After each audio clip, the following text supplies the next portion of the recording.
Hip arthroscopy is a minimally invasive surgery for the hip joint, very similar to what we do in the knee or the shoulder.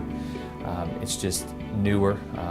The hip is a very difficult joint to get the scope into, and for years we had difficulty doing that, so there wasn't much that could be done. And with newer techniques and instruments and better operating room tables, we can now get into the hip safely, and we can do a lot of minimally invasive procedures that in the past were only reserved for the knee or the shoulder.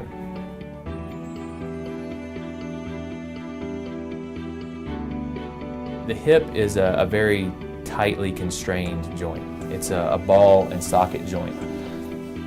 So there's not a lot of room to maneuver an instrument inside the hip. So to operate on the hip safely, we have to use traction. So we pull on the patient's leg to bring the hip out enough to get the camera in. And obviously you're asleep for this part of the procedure.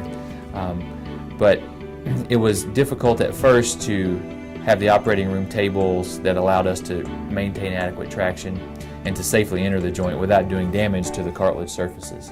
But now that the techniques are better, we can get into the hip safely, and we're now doing a lot of procedures that used to be done through a large open procedure, now through small, tiny incisions.